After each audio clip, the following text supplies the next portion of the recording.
Hello, divas, diamonds, and dolls. Welcome back to our YouTube channel, Femininity with Momma Gail. Today, let's talk about the taboo word, love. Love, a word that comes and goes, but few people really know what it means to really. Momma Gail can't sing. Love somebody. I don't own the copyrights to that song. I think it's Kurt Franklin if you want to listen to it. But anyhow, let's talk about love. Love, there is no cookie cutter definition to love. People define love in different ways. People's upbringing has a lot to do with what they define as love. Thus, we have some young ladies who feel like if you don't buy me this and you don't do this and you don't have this, they have an upscale attitude because of the way that they were raised to think that love means what you give me, what you invest in me. It'll show that you love me. Some people define love as a transaction. I give you, you give me. As long as we equal up, we're on the same level. I've leveled up, you've leveled up. We make somewhere in the same vicinity of money, 50-50. You pay this, I'll pay this, and we'll come together. And that's love in a relationship. This is how we do love. Some people do love in the aspect of feelings and emotions. I'm emotionally tied to you.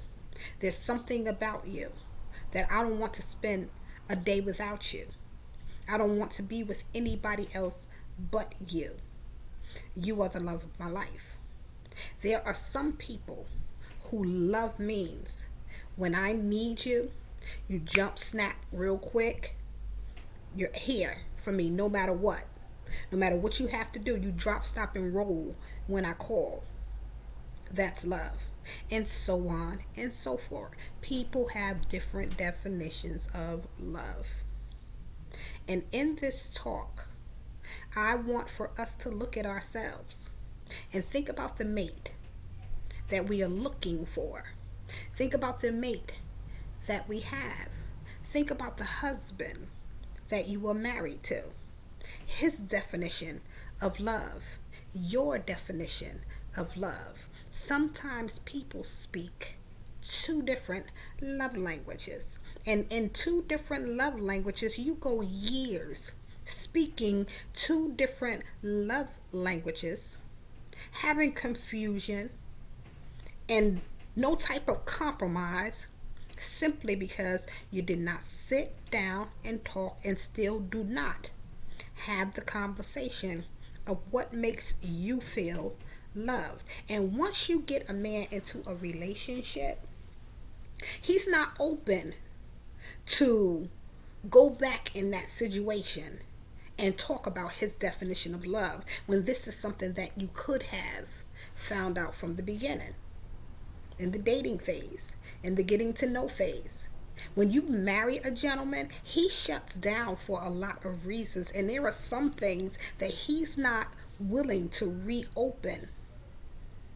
If it's wounds, love may be a wound for him. Some people say they don't believe in love, period. So you're not going to get them to easily open up and talk about love, their definition of love.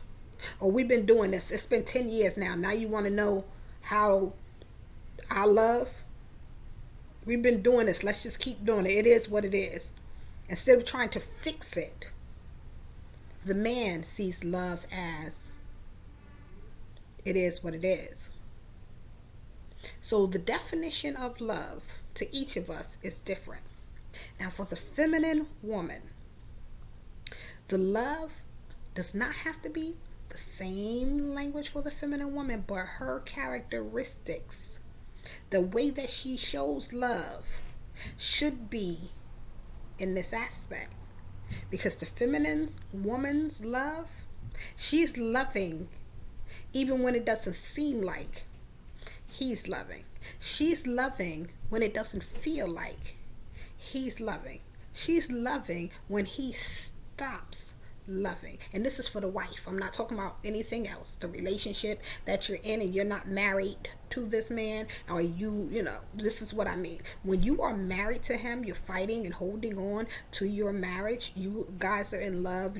You've gotten old. Those spark isn't what it used to be, and things of that nature.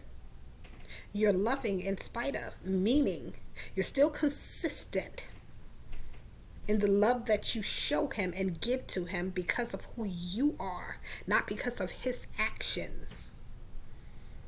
If you serve him dinner and you fix dinner, put it on the table, things of that nature, a rare breed of women still do this.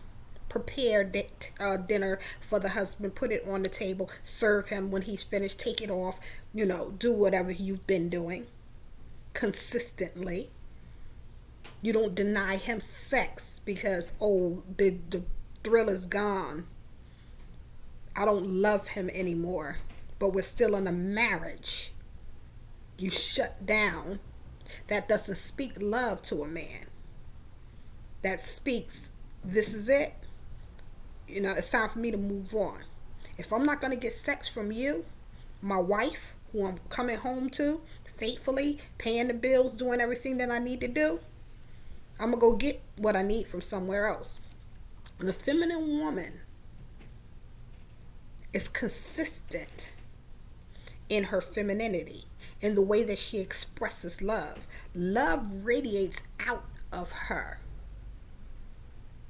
For the single young lady who's looking for love, it is love that's going to draw the man to you, even when he's not looking for love.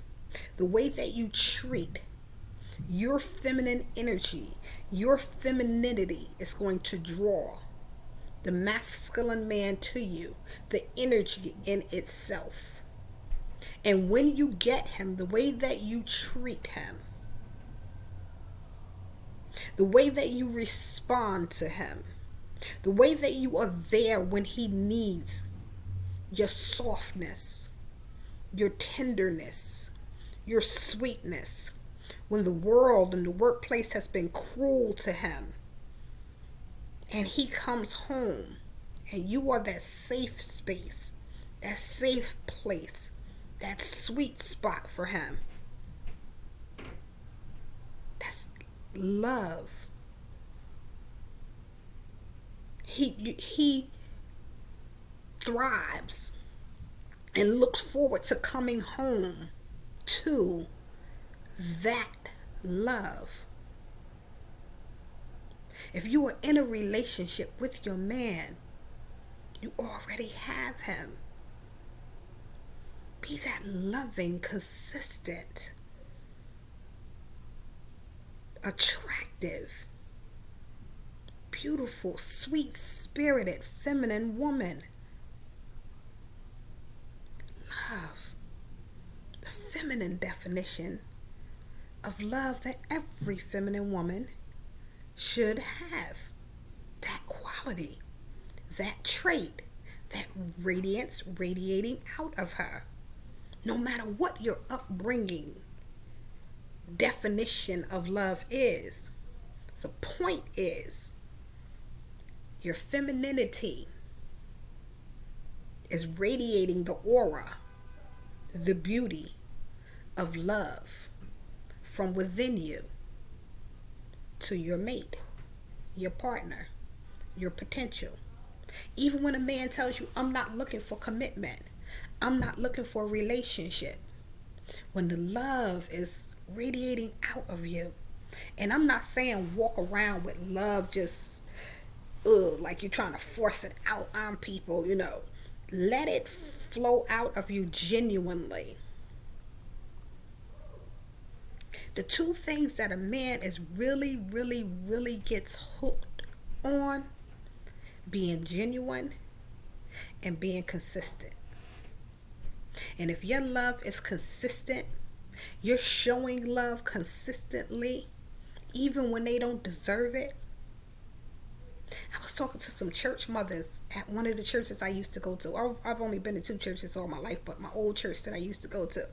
And the church mothers talked about a time when their husbands used to gamble away all the money or get drunk, and people would take the money off of them, or go sleep with other women. They would run around, had kids on their wives and things of that nature, and the mothers stayed with their husbands. We were having girl talk, women's talk, and one of the mothers said, yeah, you see Deacon so and so now, but he wasn't always nice, cleaned up, smelling good, looking good, Deacon such and such. But she said that her point was, he would come home and she would still serve him dinner, run his bath water, put his pajamas and things out, make sure he got a good night's sleep, when she knew that he had just left the other woman's house, had taken half of the money that was supposed to come home over to another woman's house. When she knew that some of the mothers, he had gambled away and drunk up the monies that they needed to pay bills with. The consistency kept their marriage together. 60 and 70 years of marriage. Rough start. Was a feminine woman, and her consistency kept the love flowing when it seems like the love was gone. Now, a lot of us say, oh, I'm not going through that. We're not going to be going through that nowadays. Ain't nobody trying to hear that. Ain't nobody trying. Get the point of what it is that I'm saying. The point is, feminine women don't carry themselves and treat their partners the way that everybody else does. I'm going to throw him away, give him away, neglect him, allow his needs not to be met, when you know you're going to stay with him anyway. Do what you need to do. Love the hell out of him. If he's a hellion and there are things in him that need attention and you want to be fixed and changed, love it out of him. Love is powerful. And you're probably saying, what about me? What about me? I'm not saying for you to be abused, mistreated, neglected, to do anything that you don't want to do. But femininity comes with more than just looking cute and appearing to be something, being arm candy. There's work to do behind this feminine journey, in this feminine journey, within. So the love aspect of it, your partner, it's a give and take. But what happens when it's not a give and take, and you have to give and revive and bring life back into something that seems like a dying or a dead situation? And I'm not saying that the feminine woman is to be a fool for anybody, but when it's something you want, something you know you're going to keep, you're going to work at, no need to complain about. Let me just do what I need to do to love my man back to health, back to wholeness. The world is cruel to him. The world is beating up on him. The world is ruthless when it comes to him. When he comes home to that safe place, are you loving? Are you sweet, tender, attractive, and not just in alluring him to the bedroom, but the attractiveness just of him wanting to be in your presence because of the beauty of your feminine aura, the relaxed, soft energy radiating out of you that says, this is a safe place. We may speak different love languages, but in speaking different love languages, It has nothing to do with the feminine language of love. Stay consistent. Stay genuine. Love the hell right up out of your spouse, your mate, your man, your partner. This is Femininity with Momma Gail. Don't forget to like and subscribe to my channel. Have a blessed and prosperous day, divas, diamonds, and dolls.